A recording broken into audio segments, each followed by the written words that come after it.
Estamos de volta com Pensamento Jurídico, uma produção da Marges. Hoje estamos discutindo o aumento de fraudes nos computadores por meio da internet. O nosso entrevistado é o advogado Fernando Botelho, especialista em direito das telecomunicações.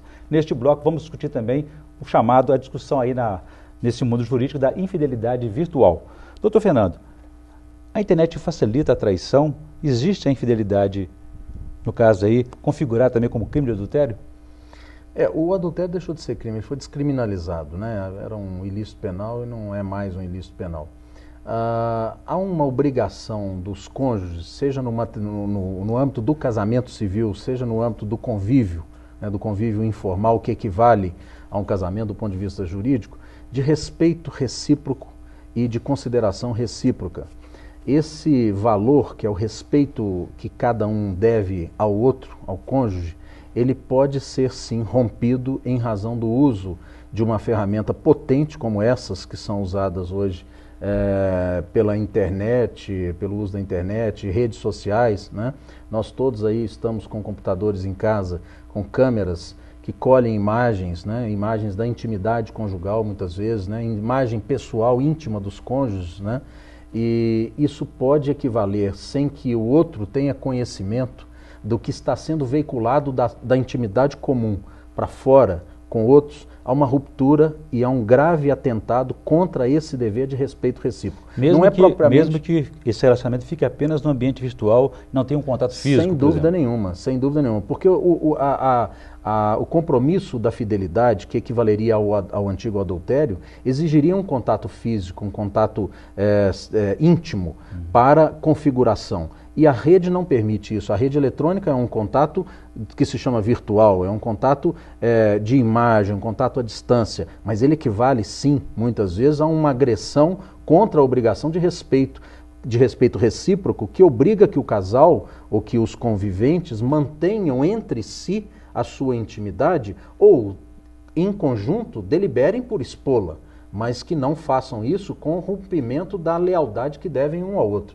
E isso tem sido muito comum, inclusive, Orion. Isso tem vindo para os processos, os comprovantes, as comprovações dessa ruptura, desse compromisso, através das redes sociais, imagem, trocas de e-mail, de um cônjuge com outra pessoa alheia ao convívio. Isso serve como prova, não há quebra de sigilo no caso? Sem dúvida nenhuma, e tem aparecido imensamente nos processos, tem sido trazido, aliás, alguns casais ou alguns membros de convívio têm tomado cuidado e a cautela, inclusive, de obterem essas provas sem conhecimento do outro, já num ato de defesa da ruptura do dever matrimonial, preparando, inclusive, às vezes, até o cenário da disputa na justiça. E essa prova é suficiente, por exemplo, para pedir, cobrar uma demanda do tipo indenização por danos morais?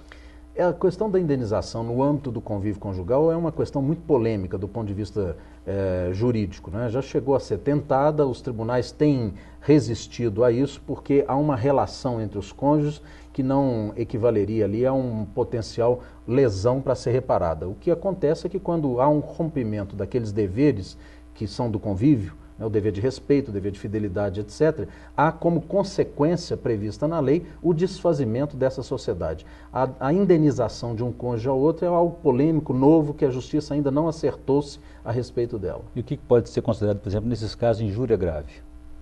A injúria grave ocasionará a ruptura de certas obrigações do matrimônio, como, por exemplo, de manter-se casado. Não é? É perfeitamente possível o pedido hoje do divórcio em razão também do fato de ter havido uma injúria grave com o uso de uma ferramenta de tecnologia, sem dúvida nenhuma, como tem, repito, frequentemente ocorrido. Eu vou interromper nossa entrevista para fazer indicação de leitura para os nossos telespectadores no quadro Pensamento Literário. Por favor.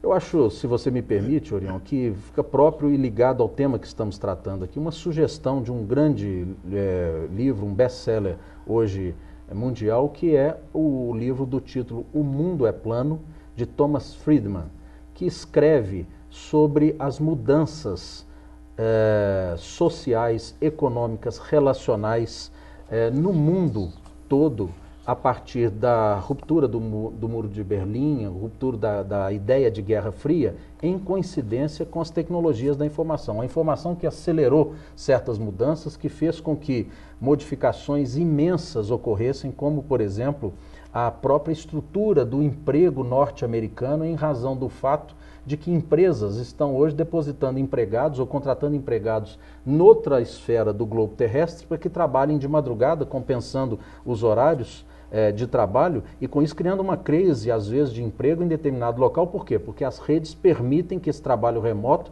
seja instantaneamente provido num local sem necessidade de uma mão de obra geograficamente localizada. Essa ideia e outras muito interessantes estão dentro do conceito de que o mundo não é mais redondo, ele é plano, ele é superado nas suas restrições geográficas, econômicas, topológicas. Sem fronteiras. Sem fronteiras, pela tecnologia da informação, que gerou esse fenômeno da globalização. Portanto, é um livro que a gente sugere para a leitura. Boa indicação. Doutor Fernando, voltando à questão das relações nas redes sociais, que foi uma coisa muito boa, positiva entre as pessoas, mas ao mesmo tempo existe muito prejuízo nesse sentido. As pessoas são muito afetadas na sua honra, na sua dignidade. Como poder controlar isso aí e melhorar essa relação? Orion, é interessante que nos debates que a gente já participou no país todo a respeito desse assunto, essa pergunta é recorrente pela mídia, pelos jornalistas, pelos pais, pelos educadores, por todos. O que fazer? A síntese tem que ser, antes de mais nada, o conhecimento. Conhecer todos os instrumentos daquilo com que se está lidando numa rede social eletrônica.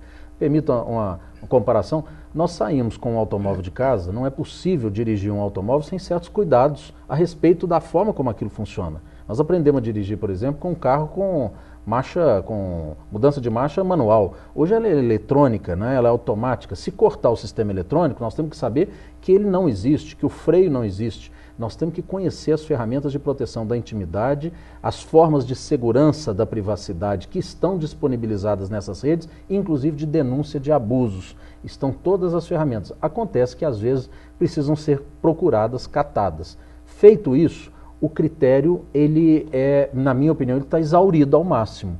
Há que ter alguns critérios pessoais. Como? Compartilhamento de imagem, compartilhamento de dados pessoais que podem arriscar o convívio amanhã. Ele tem que ter o critério pessoal, o usuário, e como ele teria numa rede social não eletrônica. Tem que ser evitado. Ele tem que restringir ao máximo as pessoas que ele confia. Então, os níveis de uso da ferramenta. Eu vou compartilhar a imagem só com os meus amigos mesmo.